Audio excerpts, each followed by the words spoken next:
6 জন শিশু মারা যাওয়াটা নিঃসন্দেহে দুর্ভাগ্যজনক। তার লাইসেন্স বাতিল করে দেওয়া হলো। মাননীয় স্পিকার, আমি জানতে চাই, তাহলে 300 শিশু হামে মারা গেল, তাহলে আমাদের স্বাস্থ্যমন্ত্রী পদত্যাগের চিন্তা করেছেন কিনা? আমাদের বিগত 17 বছরে একজন সালমান এফ রহমান তৈরি হয়েছে। আমি জানি না এসের সাথে এরকম একটা সম্পর্কের মিল কেন তৈরি হয়ে যাওয়া হয়েছে। আজকে প্রথমেই আমি অত্যন্ত দুঃখ ভারাক্রান্ত হৃদয়ে আমাদের ভেনেজুয়েলায় যে জোড়া ভূমিকম্পে প্রায় লক্ষাধিক মানুষের প্রাণহানির কথা শোনা যাচ্ছে, তাদের প্রতি সমবেদনা জ্ঞাপন করছি। এবং সেখানে আমাদের বাংলাদেশের কোনো ভাই বোন থাকলে সে ব্যাপারে রাষ্ট্রের পক্ষ থেকে করণীয় নির্ধারণে ভূমিকা পালনের জন্য আহ্বান জানাচ্ছি। মাননীয় স্পিকার, আজকের এই বাজেটের ব্যাপারে আমি শুরুতেই দুটি কথা একটু বলে নিতে চাই।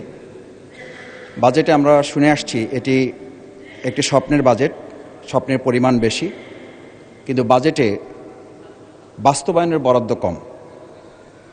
রাজস্ব আদায়ের ক্ষেত্রে এখানে আমরা লক্ষ্য করি যে আমাদের সরকার বা আমরা যারা থাকি তারা সিংহের ভূমিকা পালন করেন, কিন্তু সেবার ক্ষেত্রে আমাদের গ্রাহকরা মনে করেন তারা বিড়ালের ভূমিকায় অবতীর্ণ হন। এটা আমাদের জন্য অত্যন্ত নিরুৎসাহের কারণ। এই জায়গাগুলো নির্ধারণ করেই আমরা একজন গুরুত্বপূর্ণ অর্থনীতিবিদের কথা শুনে থাকি। মূলত এটা কোরআনেরই সেই আয়াতের প্রতিধ্বনি। সূরা তালাকে যেখানে 2, 3, 4 নম্বর আয়াতে আল্লাহ সুবহানাহু ওয়া তাআলা উল্লেখ করেছেন, ওয়ামান ইয়াত্তাকিল্লাহ ইয়াজআল লাহু মাখরাজান ওয়া ইয়ারযুকহু মিন হাইসু লা ইয়াহতাসিব। যদি সমাজ এবং রাষ্ট্র পরিচালনায় একদল সৎ, দক্ষ, ক্ষুধাভীরু মানুষ থাকে যারা আল্লাহকে ভয় করবে, সুশাসন কায়েম করবে, তাহলে আল্লাহ তাআলা ওয়া ইয়ারযুকহু মিন হাইসু লা ইয়াহতাসিব, এমন জায়গা থেকে রিজিকের ব্যবস্থা করবে না। রিজিক বলতে শুধু খাবার নয়, রিজিক বলতে মানুষের সামগ্রিক ব্যবস্থাপনাকেই সমস্ত মুফাসসিরগণ উল্লেখ করে থাকেন। সেই জায়গাটিকে আমরা শুনে থাকি। দার্শনিক অমর্ত্য সেনের একটা কথা বলা হয়ে থাকে, যেখানে বলা হয় যে সম্পদের অভাবে দুর্ভিক্ষ হয় না, দুর্ভিক্ষ হয় মূলত সুষম বন্টন এবং সুশাসনের অভাবে।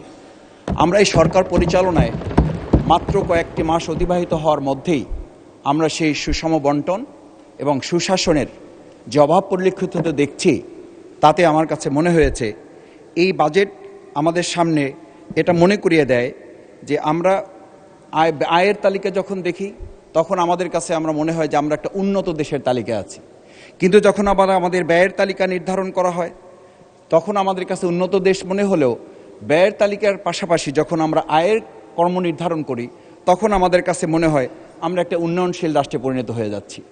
এই জায়গায় আমার কাছে মনে হচ্ছে আমরা এখানে আলোচনা করতে গিয়ে এক একজন অর্থনীতিবিদ বনে যাই, কিন্তু বাস্তবিক কার্যক্রম যখন পরিচালনায় যায় তখন আমার কাছে মনে হয় যে আমাদের বাজেটে অনেক আশার ঘর নির্ধারণ করা হয়েছে, কিন্তু মাননীয় স্পিকার, আমি বাজেটটি পড়তে গিয়ে আমার কাছে এই প্রত্যেকটা ঘরের দরজাগুলো, আশার দিকগুলো সব বন্ধ করে দেওয়া হয়েছে। আমি একটা বন্ধের দিক আপনার সামনে উল্লেখ করি। আমাদের বলা হয়েছে, আমি মাঝে মধ্যে এখানে আমরা আলোচনা করি, ইসলামী ব্যাংকে আমাদের একজন এসালম তৈরি হয়েছে। আমাদের বিগত 17 বছরে একজন সালমান এফ রহমান তৈরি হয়েছে। আমি জানি না এসের সাথে এরকম একটা সম্পর্কের মিল কেন তৈরি হয়ে যাওয়া হয়েছে। এই তৈরিটা শুধুমাত্র এখানেই শেষ হয় নাই। বাংলাদেশ আয়রন অ্যান্ড স্টিল সেই স্টিলের যে কাঁচামাল প্রস্তুতকারক যারা, তারা ইতিমধ্যে দাবি তুলেছে। আমাদের এখানে সংসদ সদস্য মাননীয় যারা আছেন তারা বলেন যে এবার নাকি কেউ এটা নিয়ে রাস্তায় বের হয় নাই, শুধুমাত্র বিরোধী দল একটা ব্যানার করে রেখেছিল। এরকম একটা বিরোধী দল আবার ওনাদের পছন্দও হয় না। আমি একটু স্পষ্ট করেই বলি, এই বিরোধী দল পছন্দ না হওয়ার কারণ আছে, কারণ আমরা শুরুতেই বাজেটের স্বপ্নের মধ্যে না, আমরা বাজেট বাস্তবায়ন প্রক্রিয়ায় নিজেদেরকে অংশগ্রহণ করিয়ে মাননীয় বিরোধী দলীয় নেতা আগাম বলে রেখেছিলেন আমরা সরকারের দায়িত্ব পাই, দেশ পরিচালনা পাই না পাই, যে অবস্থাতেই আমরা থাকি, জনগণ যেখানে রাখুক, আমরা সরকারি কোনো সুযোগ সুবিধা, গাড়ি এবং প্লট আমরা গ্রহণ করব না। মাননীয় স্পিকার, এটার মধ্য দিয়ে আমি এটা বুঝাতে চেয়েছি এরকম বিরোধী দল তো সরকারের পছন্দ হওয়ার কথাও নয়। এই কারণেও যে আমরা যখন এই স্টিল অ্যান্ড আয়রনের ভ্যাটের কথা বলি, আমি এখানে একটু ডেস্ক আপনাকে দেখাই যে আমাদের এইচএস কোড যেখানে বলা হচ্ছে, রেগুলেটরি ডিউটি যেটা বলা হচ্ছে, এক্সিস্টিং কোড ছিল এখানে যেটা 10, সেটা 20% নিয়ে যাওয়া হয়েছে। যেটা 3% ছিল সেটা 15% নিয়ে যাওয়া হয়েছে। এইরকম প্রত্যেকটা জায়গায় বলা হয়ে থাকে। আমি তাদের সাথে বসেছি, তারা আমাদের সাথে দেখা করেছেন। এস আলম, কেওয়াই, আবুল খায়ের, পিএসপি, জালালাবাদ, এমনকি পার্শ্ববর্তী রাষ্ট্রের জায়গা থেকে তাদেরকে সুবিধা করে দেওয়ার জন্য শুধুমাত্র এই রেগুলেটরি ডিউটি কয়েক গুণ তাদের উপরে বৃদ্ধি করে আমাদের দেশের কাঁচামালের রপ্তানিকে ধ্বংস করার প্রক্রিয়া বাস্তবায়ন করা হয়েছে। আমি অত্যন্ত স্পষ্টভাবে এই এক্সিস্টিং রেগুলেটরি ডিউটি থেকে প্রপোজ যে রেগুলেটরি ডিউটি নির্ধারণ করা হয়েছে এটা সহ অন্যান্য জায়গায় যা করা হয়েছে সেগুলো থেকে আমাদের দেশের কাঁচামালকে রক্ষা করার জন্য আমি বিশেষভাবে আহ্বান জানাচ্ছি। মাননীয় স্পিকার, আজকে একটা কথা খুব পরিষ্কার করে না বললেই নয়, আমরা যখন আলোচনা করি যে বাজেটের বক্তৃতা শুনে মনে হয়েছে দেশের প্রায় সব সমস্যার সমাধান হয়ে গেছে, কিন্তু আমরা যখন রাস্তাঘাটে ঘোরাফেরা করি, জনগণের সাথে মিশে এলাকায় যাই, আমি অত্যন্ত ভাগ্যবান নিজেকে মনে করছি। আমি এলাকায় বাজেটের পূর্বেই নাগরিক ভাবনা নামে একটা মতবিনিময় প্রোগ্রাম করেছি। ওনারা আমাদের সাংবাদিকরা ছিলেন, সেখানে ওনারা বলেছেন আপনাদের আলোচনা যখন শুনব তখন মনে হবে আমাদের সব সমস্যার সমাধান হয়ে গেছে, কিন্তু বাস্তবে যখন আমরা বাজারে বের হব তখন গিয়ে দেখব যে আসলে সমস্যাগুলো আপনাদের এই বক্তৃতায় শোনে নাই। মাননীয় স্পিকার, আমার কাছে মনে হয় যে সমস্যা সমাধানের বক্তব্যগুলো আসলে মাঠ পর্যায়ে আমাদের যে সমাধানের রাস্তা বের হওয়ার কথা সেখানে আমরা সুযোগ গ্রহণ করতে পারি না। বাজেটের সাফল্য আসলে এখানে টেবিল চাপড়ানোর উপর নির্ভর করে না। বাজেটের সাফল্য নির্ভর করে আমাদের মাঠ পর্যায়ে যারা তৃণমূলে আছেন, বাজারবাসী আছেন, সেখানকার লোকদের মুখের হাসিতে নির্ভর করে আমাদের এই বাজেটের সফলতাটা কতটা নির্ধারিত হবে। আরেকটা কথাও বলি, আজকে এখানে ট্রেজারি বেঞ্চ আছে, অপোজিশন আছে, সরকার বিরোধী দল আছে। বাজেটে দুটো শব্দ ব্যবহার করা হয়, একটা হচ্ছে জনবিরোধী বাজেট আর একটা হচ্ছে জনমুখী বাজেট বা জনগণের পক্ষের বাজেট। এই দুটো কথার সাথে আমরা যখন দুই পক্ষ হয়ে বসি, আসলে এই অধিবেশন থেকে বের হয়ে আমরা যখন বাজারে যাই তখন জনবান্ধব এবং জনবিরোধী থাকে না, তখন দুই পক্ষেরই একসাথে একটা প্রশ্ন তৈরি হয় আসলে বাজারে মূল্য বৃদ্ধি হয়েছে কেন।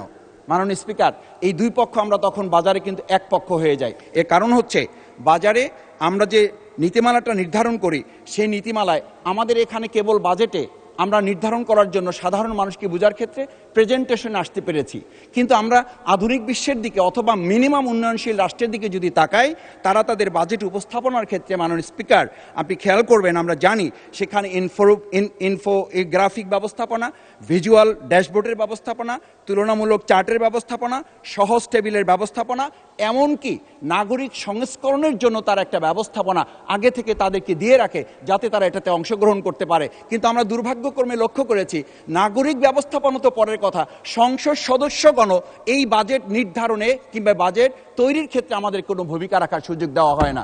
মাননীয় স্পিকার, সুতরাং আমি আপনার কাছে মাধ্যমে দুটো বিষয় উল্লেখ করতে চাই।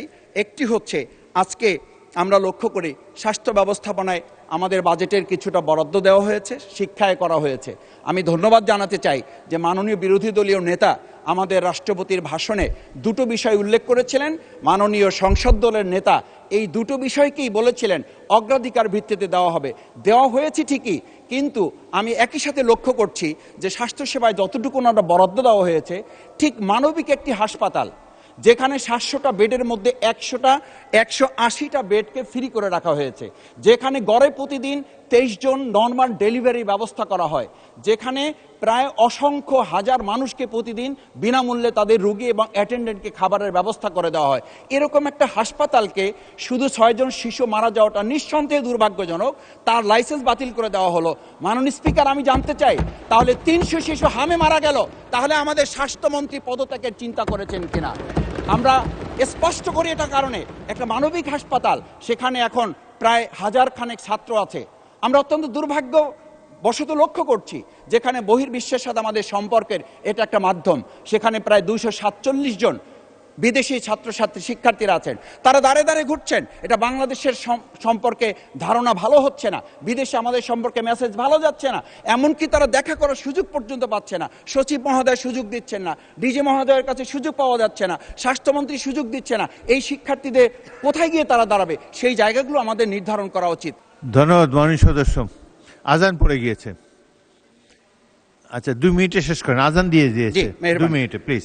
সেই জায়গায় আমি মনে করি যে আমাদের এই 6 লেনের রাস্তা নির্ধারণ হওয়া, ট্রেন সংযোগ হওয়া এবং আমাদের কুয়াকাটা পর্যটন কেন্দ্র খাতকে যদি অর্থবহ করতে হয় সেই জায়গাটি আমাদের নির্ধারণ করে নেওয়া। মাননীয় স্পিকার, আমাদের এই বাজেটের মধ্যে আমরা যদি একটি জিনিস লক্ষ্য করি তা হচ্ছে আমাদের এই পর্যটন খাতের পাশাপাশি আমাদের পায়রা পোর্ট অত্যন্ত আর্থিক ব্যবস্থাপনার জায়গায় গুরুত্বপূর্ণ একটি খাত। সেই খাতটিকে আমদানি এবং রপ্তানি জায়গা যদি এটাকে আমরা নির্ধারণ করে নিয়ে আসতে পারতাম, সেই জায়গাটা আমরা করতে পারি নাই। আমাদের সবচেয়ে গুরুত্বপূর্ণ, আমরা অনেকেই বলি যে নদী পথে আমাদের লঞ্চে যাওয়া আসা, এটা শুধু একটা যাওয়া আসা না, it's mental refraction, it's mental refreshment. এই রিফ্রেশমেন্টের জায়গাটা এখন নদীর লঞ্চ মালিকদের মাথায় হাতের মতো অবস্থা। আপনি নিশ্চয়ই জানবেন, আপনি ভোলার আমাদের সমস্ত বিষয়ে আপনার নলেজে আছে। সেখানে লঞ্চে যখন ওঠা হয় তখন লোকেরা বলে আমাদের মরতে বসা ছাড়া আর কোনো উপায় নাই। একই সাথে নদীর নাব্যতা নেই, একই সাথে নিয়মিত ড্রেজিংয়ের কোনো ব্যবস্থা নাই। এই খাতে আমি খোঁজাখুঁজির চেষ্টা করেছি, আমার চোখে পড়ে নাই আমরা কোনো বাজেট রাখতে পারছি না। নদী বাঁচলে বাঁচবে বাংলাদেশ, মাননীয় স্পিকার। সেই জন্য নদীর এই নাব্যতা এবং ড্রেজিংয়ের ক্ষেত্রে আমি আশা করি যে বাজেটের একটা গুরুত্বপূর্ণ অংশ এখানে নির্ধারণ করা হবে। কীর্তনখোলা, তেঁতুলিয়া, আড়িয়ালখা, বিষখালী সহ পর্যটনের এই নৌপথ উন্নয়নে যদি আমরা ব্যবস্থা নিতে পারি তাহলেই কেবলমাত্র আমাদের এই উন্নয়নগুলো সম্ভব হবে। মাননীয় স্পিকার, আমার প্রিয় বাউফল, সেই বাউফলে আমি জনগণের কাছে ভোট চাইতে গিয়ে শুধু একটা কথা বলেছিলাম, মাদক নির্মূল করব, কবর রচনা করব। দুর্ভাগ্যজনক, কবর রচনা করার তো পরের কথা, আমরা মাদকের হাতই দিতে পারি নাই। বরং বলা হয়ে থাকে প্রশাসনে, সেই পুলিশ অফিসারদেরকে পর্যন্ত ট্রান্সফার করা হচ্ছে যে তারা যারা শুধু এতটুকু বলেছেন যে ধরতে লাগে 7 দিন, তাদেরকে গ্রেপ্তার করে জেলখানায় পাঠানোর পর বের হয়ে আসতে লাগে 3 দিন। এই প্রক্রিয়াটুকু যারা জড়িত তাদের ব্যাপারেও আমাদের এই বাজেটের মধ্যে আলোচনা করে পদক্ষেপ গ্রহণ করতে হবে। মাননীয় স্পিকার, আমি সবশেষ অনুরোধ করব আমার নদী ভাঙ্গন রোধে ব্যবস্থাপনা সহ নদী ভাঙ্গন রোধ প্রকল্পে। ধন্যবাদ মাননীয় সদস্য।